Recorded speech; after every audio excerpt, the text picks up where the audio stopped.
एक समय था जब दुनिया का सबसे ताकतवर देश अमेरिका आतंकवाद को एक पॉलिटिकल वेपन की तरह देखता था, पर 9/11 की घटना के बाद उसका नजरिया बदला और अमेरिका यह मानता है कि आतंकवाद मानवता के खिलाफ एक वैश्विक अपराध है और terrorism is a global crime against humanity.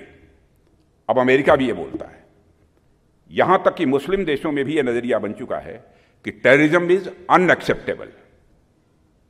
यानी भारत जो बात कई सालों से कह रहा था वही बात अब लगभग पूरी दुनिया मानने लगी है। अभी प्रधानमंत्री मोदी जी ने अमेरिकी राष्ट्रपति मिस्टर जो बाइडेन के साथ एक ज्वाइंट स्टेटमेंट जारी किया है। शायद समाचार पत्रों में आपने उसे देखा होगा और उसे पढ़ने पर साफ पता चलता है कि आज भारत ने आतंकवाद के मुद्दे पर कैसे अमेरिका सहित पूरे विश्व की मानसिकता को बदलने में कामयाबी हासिल की है। पूरे विश्व की मानसिकता आप उठाकर पास्ट हिस्ट्री देख लीजिए बहुत सारे देशों की कि आतंकवाद के मुद्दे पर उनकी क्या अप्रोच रही है। इस ज्वाइंट स्टेटमेंट में एक बात साफ हो गई है कि यूएन लिस्टेड टेरर ऑर्गेनाइजेशंस जिनमें लश्कर ए तोयबा, जैश ए मोहम्मद, हिजबुल मुजाहिदीन शामिल हैं, उनके खिलाफ कंसर्टेड एक्शन होना चाहिए। यह अमेरिका और इंडिया के बीच का जो ज्वाइंट स्टेटमेंट है उसमें यह बात कही गई। और इस ज्वाइंट स्टेटमेंट में यह भी कहा गया है कि पाकिस्तान अपने यहां होने वाली हर आतंकी कार्रवाई पर लगाम लगाए और अपनी जमीन का इस्तेमाल, यह अमेरिका भी बोल रहा है, ध्यान दीजिएगा जो लोग पास हिस्ट्री जानते होंगे, और अपनी जमीन का इस्तेमाल इसके लिए किसी भी सूरत में न होने दे।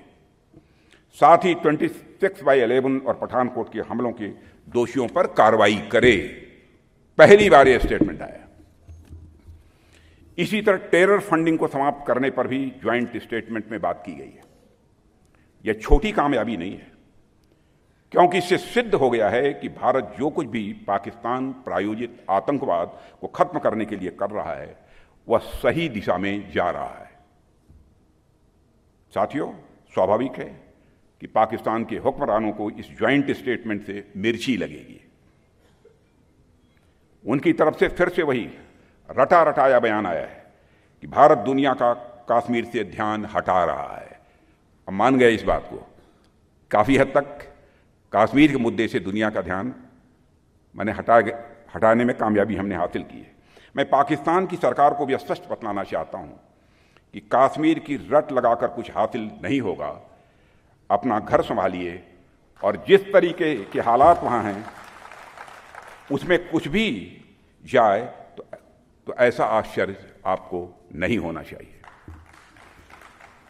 साथियों, जम्मू और कश्मीर का एक बड़ा हिस्सा जिसे कि पाक ऑक्युपाइड कश्मीर के रूप में हम जानते हैं, वहां के लोग देख रहे हैं कि इस तरफ लोग अमन और चैन के साथ अपनी जिंदगी बिता रहे हैं, यानी भारत में, और वहां जब पाकिस्तान की सरकार के द्वारा जब उन पर जुल्म किया जाता है, नाइंसाफी की जाती है, तो उन्हें तकलीफ होती है। मैं पाक ऑक्युपाइड कश्मीर के लोगों की बात में कर रहा हूं। पीओके पर सिर्फ गैर कानूनी कब्जा कर लेने से पाकिस्तान की कोई लोकस स्टैंडाई नहीं बनती है।